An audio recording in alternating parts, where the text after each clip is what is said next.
और अब खबर पश्चिमी एशिया में गहराते युद्ध के चलते भारत में पेट्रोल डीजल की दूसरी बार बढ़े दाम की है। दरअसल 19 मई को तेल कंपनियों ने पेट्रोल डीजल की करीब 90 पैसे प्रति लीटर की बढ़ोतरी की थी, जिससे दिल्ली समेत कई शहरों में तेल की कीमतें और बढ़ गई। एक रिपोर्ट देख लेते हैं। पश्चिम एशिया में गहराते युद्ध ने वैश्विक सप्लाई चेन में उथल-पुथल मचा दी है, साथ ही दुनिया भर में ऊर्जा संकट खड़ा कर दिया है, जिसका असर अंतर्राष्ट्रीय बाजार में कच्चे तेल की कीमतों पर नजर आने लगा है और कच्चे तेल के दाम लगातार बढ़ते नजर आ रहे हैं।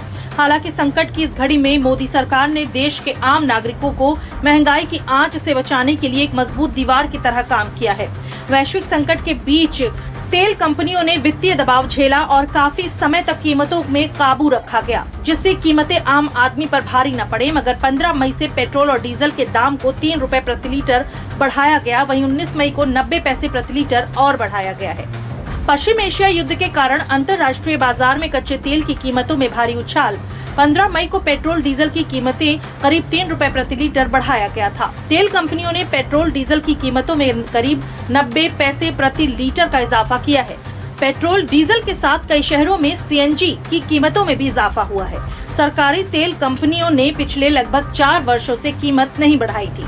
अंतर्राष्ट्रीय बाजार में क्रूड महंगा होने से इन कंपनियों को रोजाना करीब 1000 करोड़ का नुकसान हो रहा था, जिसकी भरपाई के लिए अब कीमतों को धीरे धीरे बढ़ाया जा रहा है।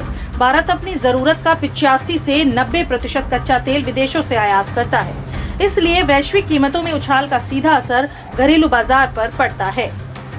इस बार भी गल्फ वॉर क्राइसिस में हमारी ऑयल कंपनीज ने 1200 से 1300 करोड़ का प्रतिदिन घाटा सहा, लेकिन कंज्यूमर्स तक इस प्राइस हाइक को पास और नहीं किया। इससे पहले 3 रुपये पेट्रोल और डीजल में बढ़ोतरी हुई थी, अभी बहुत मामूली बढ़ोतरी हुई है, 80 पैसे और 85 पैसे। तो वैश्विक संकट को देखते हुए जहां देश पूरे कई देशों में कीमतें दुगनी हो गई हैं, बहुत ही मामूली बढ़ोतरी। हमें उम्मीद है कि गल्फ के हालात जैसे ही सुधरेंगे, पेट्रोल डीजल की कीमतें भी वो स्थिर हो जाएंगी। इस संकट के बीच भारत की ऊर्जा सुरक्षा को सुनिश्चित करने के लिए प्रधानमंत्री नरेंद्र मोदी ने खुद मोर्चा संभाल लिया है, जिसके लिए पीएम मोदी 5 देशों के यूएई और यूरोप दौरे पर हैं। इसी दौरान पीएम मोदी ने अबू धाबी में रणनीतिक तेल भंडारों को बढ़ाने और निरंतर एलपीजी, एलएनजी सप्लाई के लिए ऐतिहासिक समझौतों पर मुहर लगाई। पीएम के इस दौरे को सरकार की कूटनीति और मजबूत सुरक्षा चक्र का नतीजा बताया जा रहा है, जिसके चलते युद्ध के मुहाने पर खड़े स्ट्रेट ऑफ हॉर्मुज के खतरों को पार करते हुए हाल ही में 20,000 मीट्रिक टन एलपीजी से भरा विशाल जहाज MV SYMI सुरक्षित तरीके से गुजरात के कांडला पोर्ट पर लैंड हुआ। भारत में 15 मई को 3 और 19 मई को 90 पैसे की वृद्धि, यानी सिर्फ 4.4% का बदलाव। पश्चिम एशिया संकट के बाद अमेरिका में पेट्रोल के दाम 44.5% तक बढ़े। ब्रिटेन में पेट्रोल की कीमतें 19.2% और डीजल 34.2% महंगा हुआ। तेल उत्पादक देश होने के बावजूद यूएई में पेट्रोल 52.4% महंगा हुआ। पड़ोसी देश पाकिस्तान में पेट्रोल की कीमतों में 54.9% का भारी उछाल।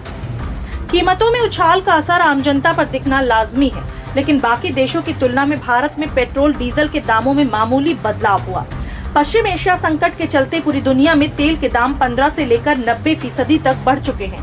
हालांकि अमेरिका जैसा विकसित देश भी 44% की महंगाई झेल रहा है और भारत में ये वृद्धि महज 4.4% बैठती है। साफ है कि अंतर्राष्ट्रीय बाजार के भारी दबाव के बावजूद केंद्र सरकार ने भारतीय उपभोक्ताओं पर ग्लोबल महंगाई का बड़ा बोझ नहीं आने दिया। सरकार इस वैश्विक संकट के दौर में भी देशहित और जनहित के बीच एक सटीक संतुलन बनाकर काम कर रही है, ताकि भारत की विकास यात्रा बिना किसी रुकावट के लगातार आगे बढ़ती रहे।